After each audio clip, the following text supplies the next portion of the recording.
সুপ্রভাত সুপ্রভাত। আজকে সভার অন্য কোনো কার্যক্রম শুরু করার আগে সম্পূর্ণ ভিন্ন একটি বিষয়ে তোমাদের থেকে আমি সাহায্য চাইব। বলুন না মহারাজ, আমি প্রস্তুত। শোনো মন্ত্রী, তুমি তো জানো আমি মিথ্যা প্রতিশ্রুতি এবং মুখেই শুধু বড় বড় কথায় বিশ্বাসী নই। আমি কাজ করি এবং তার ফল হাতে নাতে মানুষ পায়। হ্যাঁ হ্যাঁ, সেটা তো জানি।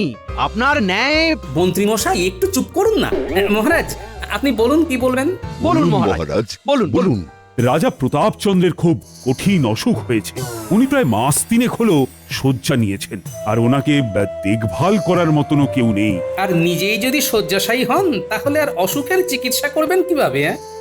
হ্যাঁ, তাই আমি ওনাকে এই বিপদের দিনে সাহায্য করতে চাই। আমি চাই এই দুঃসময়ে ওনার পাশে থেকে ওনাকে সুস্থ করে তুলতে। কিন্তু কিন্তু ওই রাজ্যটা তো ভুতুড়ে মহারাজ।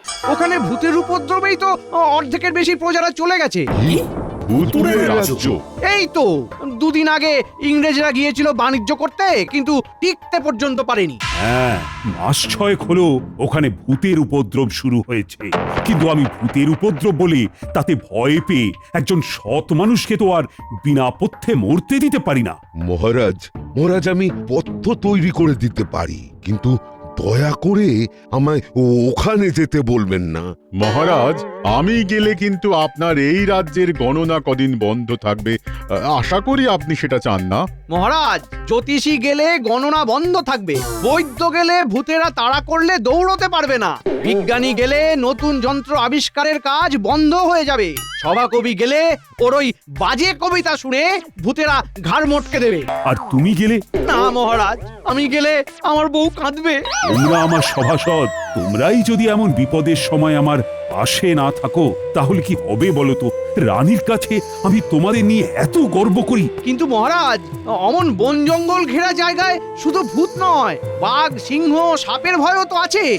বন জঙ্গল ঘেরা বাঘ, সিংহ, সাপ। মহারাজ চিন্তা করবেন না, আমি যাব, কাউকে যেতে হবে না। বিপদের সময় পাশে না থাকলে মানুষ হয়ে কি লাভ বলুন তো? গোপাল, তুমি ভেবে বলছো তো? হ্যাঁ মহারাজ, আমি কালকেই রওনা দেব, দুপুর দুপুর করে। আমি তাহলে কালকে সকালেই পথ্য বানাতে শুরু করব। মহারাজ, একবার রোগের লক্ষণ আর ধরনটা আমাকে বলবেন। কিন্তু গোপাল, ভূতে ধরলে? সে আমি বুঝে নেব মহারাজ।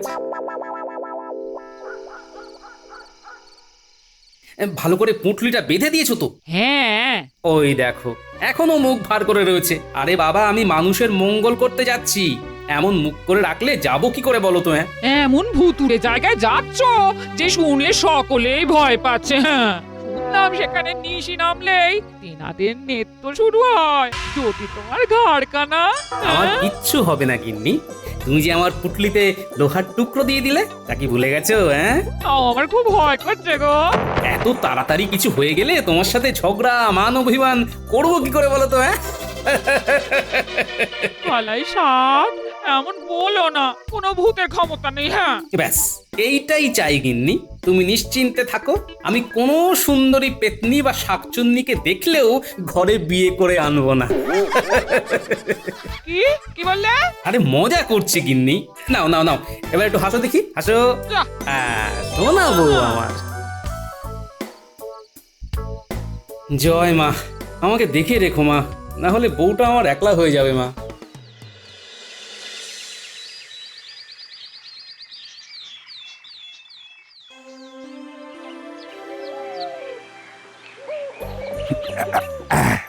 গোপাল, এই নাও 100 মোহর। আর এই যে রাজবৈদ্যের বানানো যক্ষা রোগ সারানোর পাচন, তুমি এগুলো জমিদার প্রতাপচন্দ্রের হাতে তুলে দিও। তুমি আমাদের কৃষ্ণনগরের খাঁটি সোনা, তোমাকে নিয়ে আমাদের গর্ব হয়। আমি জানতাম তুমি আমার মান রাখবেই রাখবে। সাবধানে দেখে শুনে যেও, সুস্থ থেকো। মহারাজ, রানীমা, আপনারা কিচ্ছু ভাববেন না, আমি সব সামলে নেব। গোপাল, পাচনটা কিভাবে খেতে হবে, কখন খেতে হবে, সব ওই পথ্যের থলের ভিতরের কাগজে লেখা আছে। আসি তাহলে, সবাই ভালো থাকবেন। যাও যাও, বেঘরে প্রাণটা দাও।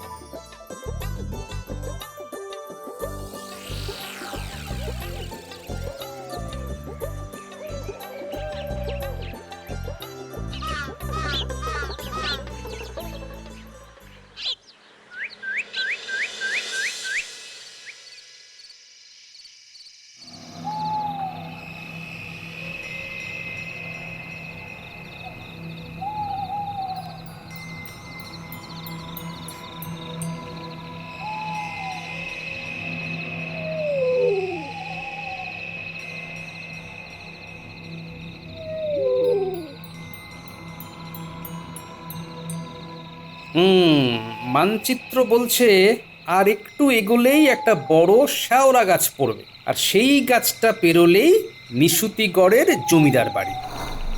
বাংলা, এই বাংলা, হ্যাঁ দাদা বলো। কেমন কেমন একটা গন্ধ ছাড়ছে রে। দাদা তুমি পচা ইঁদুর বেশি খেয়ে আবার কি? আরে না রে না, আমার ওপরে বিশ্বাস রাখ। হ্যাঁ তোমার উপরে বিশ্বাস রেখেই তো ঝড়ের দিনেও সমুদ্রে মাছ ধরতে গিয়ে নৌকা উল্টে মরে গেলাম, আর আজকে ভূত হয়ে গাছে গাছে ঘুরছি। ওরে বাবা রে, সে তো প্রায় 6 বছর হয়ে গেল। এই নতুন জায়গাতে এসে ও কি সেই খোঁটা দিবি? জানিস তো আমার কত দুঃখ। মানুষ থাকলে এতদিনে কবেই ময়নাকে বিয়ে করে নিতাম, তা আর আমার হলো না। এদিকে নিজেও নিজের সংসারকে ধরে রাখতে পারলে না। আয় আয়, আমি কিন্তু এইবার রেগে যাচ্ছি। আর কিছু বললেই আমি কিন্তু তাণ্ডব শুরু করে দেব। হ্যাঁ ওইটাই তো পারো, যেখানেই যাচ্ছ শুরু করছো তোমার ভুতুড়ে কাণ্ড। 6টা মাস হলো আসতে পারলে না, এইখানেও এক। সে কি আমার দোষ? হ্যাঁ আমার দোষ। যা যা যা, মেলা বকিস না। দেখে আগে জমিদার বাবুর কি হাল, যমরাজ এলো কিনা। নিজেও গেছো জমের দুয়ারে, আমাকেও টেনেছো ওখানে। এখন খালি অপেক্ষায় রয়েছো জমিদার কবে যাবে সেখানে। যাই গিয়ে দেখে আসি আর কি। না, জঙ্গলটা সত্যিই বেশ ঘন, ভয়ও লাগছে। পাটাও কেমন যেন ছমছম করছে। মনে হচ্ছে বাতাসে কেমন একটা আস্তে আস্তে গন্ধ। গা হাত পাও যেন কেমন ভারী ভারী লাগছে। এই দাদা, ও বর্দা, এই দেখো কে আসছে। কে আসছে পাগলা? হ্যাঁ, যমরাজ নাকি? দূর বাবা, না গো না, একটা টাক মাথা মোটা সোটা লোক। মনে হচ্ছে জমিদার বাড়ির দিকেই যাচ্ছে। দেখে মনে হচ্ছে ঘটে খুব বুদ্ধিও আছে। আমার কাজে কি আসবে রে প্যাংলা? দাঁড়াও বাজিয়ে দেখি। নে নে নে, ভয় দেখা ভয় দেখা ভয় দেখা।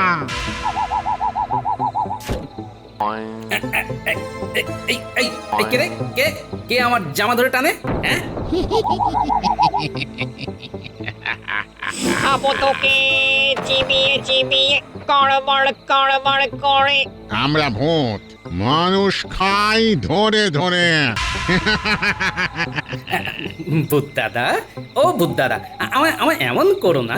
আমি খুব ভালো মানুষ গো। আমার মাথায় না খুব বুদ্ধি, জানো তো।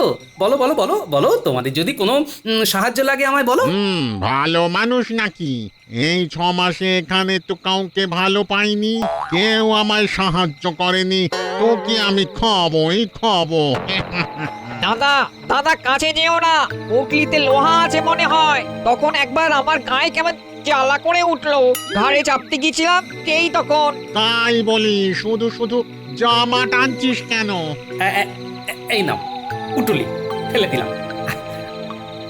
আমি তোমাদের ভালো চাই, বিশ্বাস করো আমায়। দাদা পুটলি ফেলে দিল মানে সত্যি ভালো। সমস্যাটা বলো। আমার বউটা আর নেই রে। কি, মারা গেছেন নাকি? ভূতেরা কি 2বার করে মরে? বোকা কোথাকার। আমরা দুজন 2 ভাই এক ঝড়ের রাত্রে সমুদ্রে মাছ ধরতে গিয়ে নৌকো উল্টে মরে ভূত হয়ে যায়। আমাদের কারুরই তখনও বিয়ে হয়নি, কিন্তু মরার পরে আমার এক সুন্দরী পেতনির সাথে ভাব হয়, আমরা বিয়েও করি। সব কিছু সুখেই চলছিল, কিন্তু রাগের বশে একদিন এমন তুলকালাম ঝামেলা করি যে সে রেগে শ্যাওড়া গাছ ছেড়ে চলে গেছে।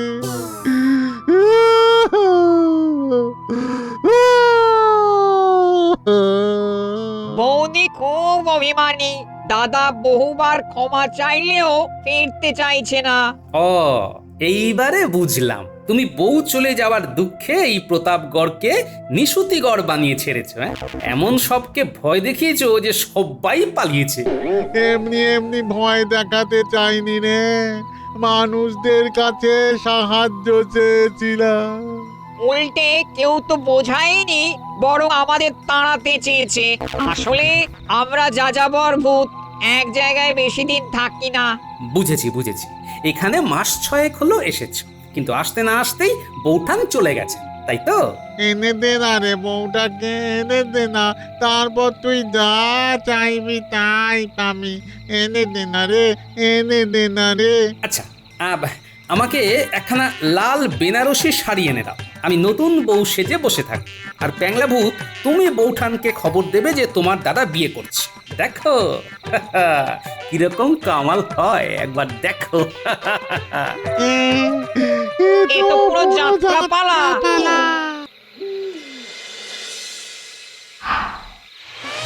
কই কই কই সে হতচ্ছাড়ি, এত সাহস যে আমার ঘর ভাঙছে, সতীন হবে। এসেছো গিন্নি, এসেছো। ওই দেখো তোমার সতীন। খুব মিষ্টি। আমার নতুন বৌদি, বুঝলে দাদা, পুরনো বৌদিকে একেবারে সঙ্গে করে নিয়ে এলাম। নতুন বৌদিকে একবার দেখবে না তা কি হয়? ওগো, মাত্র 50 বার সেজেই হয়ে গেল, আর ঘর 10 বার সারতে পারলে না, একদম সোজা বিয়ে করতে যাচ্ছ। আর কি করব বলো, ঘরটা ফাঁকা, বুকটা খাখা। কাঁচা কাঁচা মাংসকে পেটের রোগ হয়ে গেল। আমারও তাই বৌদি চাই। কই কই কই কই নতুন বউকে দেখি, নতুন বউকে দেখি, দেখি তো সে কত সুন্দরী, তারপর ছাটা মেরে বিদায় করি।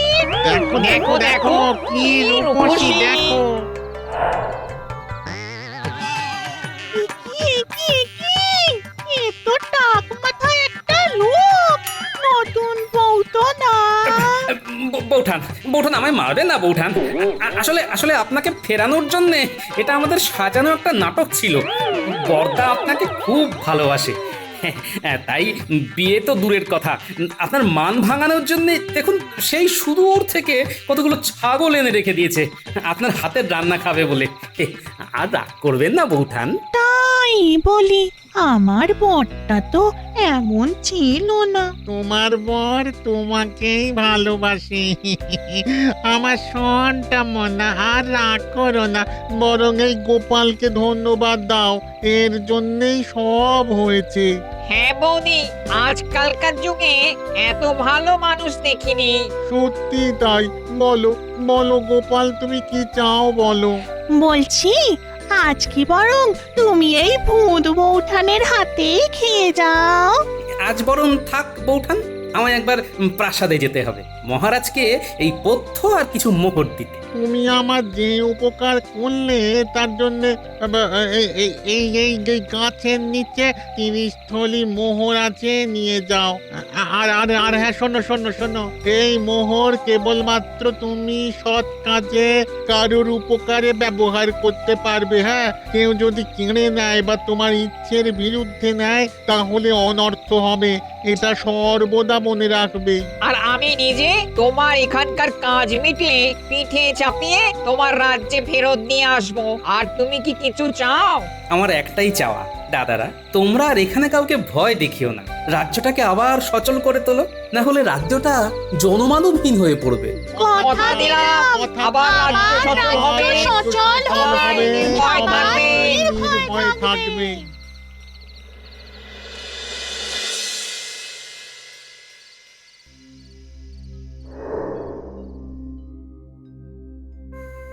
জমিদার মশাই, আপনার জন্য এই পথ্য আর মোহর মহারাজ পাঠিয়েছেন।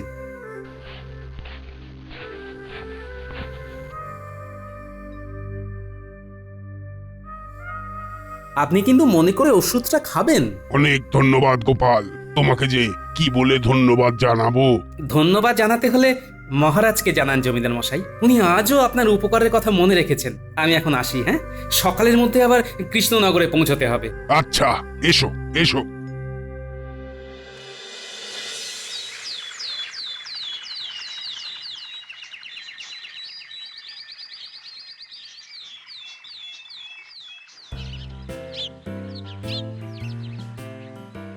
উফ, সকালে মাঠে এত লোকজনের উপদ্রব হয়েছে যে কি বলবো। এখন বাঁশবনে এসে তবে প্রাতঃকর্ম সারতে হয়। তা যা বলেছিস বটা। আরে আরে, গোপাল দাদা মনে হচ্ছে না, বাঁশ বাগানের ওদিকে কি করছে? চল তো আড়াল থেকে গিয়ে দেখি। এই মোহরের থলিগুলো প্রকাশ্যে রাখা যাবে না। এইগুলো দিয়ে রাজ্যের লোকদের অনেক মঙ্গল হবে। এগুলোকে আপাতত এখানেই লুকিয়ে রাখি। দেখি গাছের নিচে কি করছে। দেখ দেখ দেখ, মোহরের থলি লুকোচ্ছে আবার ওই থলিগুলো। এই এই চুরি করবি? তার থেকে চল মন্ত্রীমশাইকে বলি, মন্ত্রীমশাই যা বলবেন তাই করব। চল চল। হ্যাঁ, ওনার এখন ওই রাজপ্রাসাদে থাকার কথা। মন্ত্রী মশাইও জানবেন আর মহারাজও জানবেন, ভালোই হবে।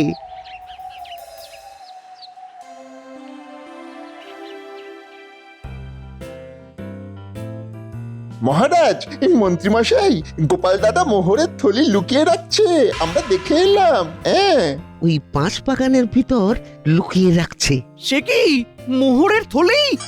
মোহরের থলি? তার মানে কাউকে জানাবে না বলেই লুকিয়ে রাখছে। মহারাজ, তাহলে হাতিয়ে নি। বটা ঘটা তো আছেই, আপনি অর্ধেক আর আমি অর্ধেক। আমাদেরও দেবেন পরিশ্রমের মূল্য। বটা ঘটা, যা তো, তোরা মোহরের থলিটা নিয়ে আয়। যথাজ্ঞা মহারাজ। আর আজকে রাজসভায় কিন্তু এই নিয়ে আলোচনা করা যাবে না। হুম হুম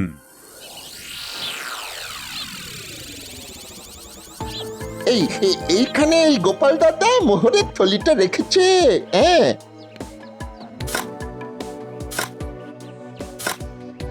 ওই তো। ওরে বাবা, কি ভারী রে। উফ, কি কপাল! কপালের নাম গোপাল, আজ থেকে হবে আমাদের রাজস্বিক চাল।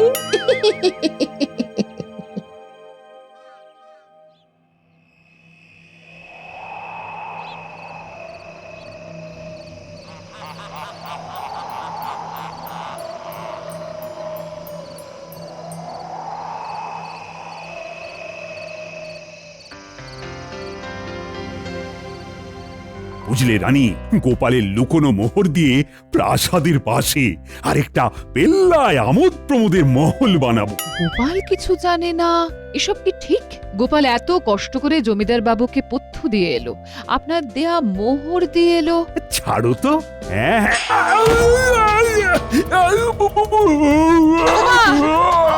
বাঁচাও! কি চোখে কাঁদছে? বাঁচাও! ওরে, ওরে বাবা রে! এটা কারা? কারা?